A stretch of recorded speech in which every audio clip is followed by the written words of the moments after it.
కురుక్షేత్ర రణభూమిలో సూర్యుడు అస్తమించబోతున్నాడు. కాని ఆ సూర్యుడి ప్రతిబింబం లాంటి ఒక మహావీరుడు రక్తం ఓడుతూ నేలకొరిగాడు. అతడే అంగరాజ కర్ణుడు. లోకమంతా అతడిని సూతపుత్రుడని ఈసడించుకుంది, కులహీనుడని అవమానించింది. కాని అదే లోకం అతడిని దానవీర శూరకర్ణ అని కొనియాడుతోంది. కర్ణుడి జీవితం ఒక వింత ప్రహేళిక. పుట్టగానే తల్లికి దూరమయ్యాడు. పెంచిన తండ్రి వల్ల కులం పోయింది. నేర్చుకున్న విద్య శాపంగా మారింది. నమ్మిన స్నేహితుడు అధర్మం వైపు ఉన్నాడు. అయినా సరే కర్ణుడు తన ధర్మాన్ని వీడలేదు. కర్ణుడి కథ గంగానది తీరాన మొదలవుతుంది.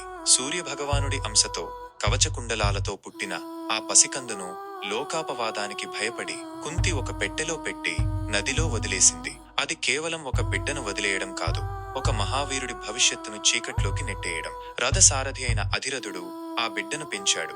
సూతకులంలో పెరిగిన కర్ణుడి రక్తంలో క్షత్రియ తేజస్సు ఉట్టిపడుతోంది. విలువిద్య నేర్చుకోవాలని ద్రోణాచార్యుడి దగ్గరకు వెళితే, నువ్వు సూతపుత్రుడివి, నీకు విద్య నేర్పను అని అవమానించి పంపేశారు. ఆ అవమానం కర్ణుడి గుండెల్లో ఒక మంటను రగిల్చింది. విధి ఆడిన నాటకంలో కర్ణుడు బ్రాహ్మణ వేషంలో పరశురాముడి దగ్గరకు వెళ్లాడు. విద్య నేర్చుకున్నాడు. కాని ఒకరోజు పరశురాముడి తొడపై ఒక కీటకం కుట్టినప్పుడు రక్తం కారుతున్నా గురువు నిద్ర చెడకూడదని కర్ణుడు భరించాడు. అది చూసిన పరశురాముడు, క్షత్రియుడు తప్ప ఇంతటి ఓర్పు ఎవరికీ ఉండదు, నువ్వు అబద్ధం చెప్పావు. అవసరమైన సమయంలో నువ్వు నేర్చుకున్న విద్య నీకు గుర్తుకు రాదు అని శాపమిచ్చాడు. అది కర్ణుడి జీవితంలో మొదటి పెద్ద దెబ్బ. ఆ తరువాత రంగస్థల పరీక్షలో అర్జునుడిని సవాలు చేసినప్పుడు కులం పేరుతో మళ్లీ అవమానం ఎదురైంది.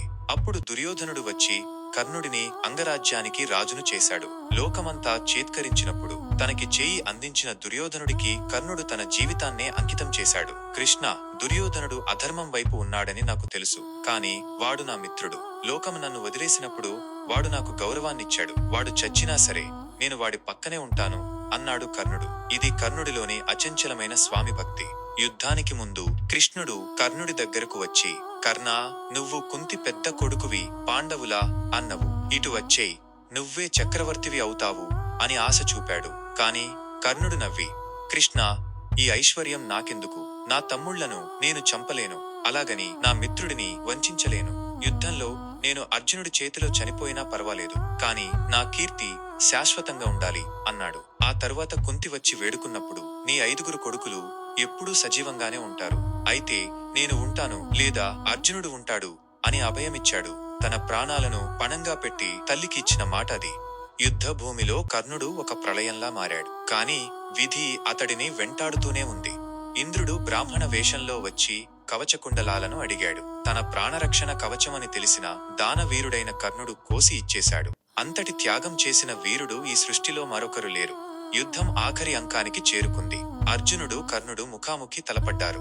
అదే సమయంలో కర్ణుడి రథం చక్రం భూమిలో కూరుకుపోయింది. పరశురాముడి శాపం వల్ల మంత్రాలు గుర్తుకు రావడం లేదు. రథం దిగి చక్రాన్ని పైకి తీస్తున్న కర్ణుడిపై బాణం వేయమని కృష్ణుడు అర్జునుడిని ఆదేశించాడు.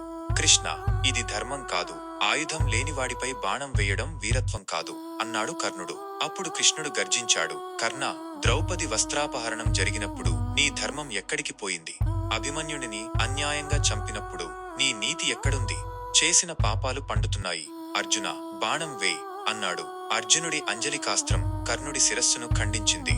ఒక మహాజ్యోతి సూర్యుడిలో కలిసిపోయింది. కర్ణుడు చనిపోయిన తర్వాత పాండవులకు తెలిసింది అతడు తమ అన్న అని.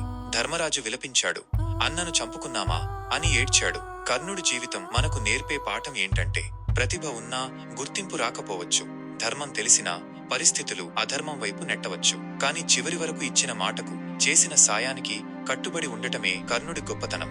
అతడు ఓడిపోయిన వీరుడు కావచ్చు, కాని గెలిచిన దాత. చరిత్ర ఉన్నంత వరకు దానం అంటే కర్ణుడే గుర్తుకు వస్తాడు. ఈ కథ వింటున్నప్పుడు మనకు అనిపిస్తుంది, మనం కూడా జీవితంలో ఎన్నో అవమానాలు ఎదుర్కోవచ్చు, మన ప్రతిభను ఎవరూ గుర్తించకపోవచ్చు, కాని కర్ణుడిలా మన వ్యక్తిత్వాన్ని కోల్పోకూడదు. అతడు మరణించినా తన కీర్తితో మన గుండెల్లో చిరంజీవిగా ఉన్నాడు. లోకమంతా అర్జునుడి విజయాన్ని చూస్తుంది, కాని ప్రతి హృదయం కర్ణుడి త్యాగాన్ని తలుచుకుని కన్నీరు పెడుతుంది. అదే కర్ణుడి అసలైన గెలుపు.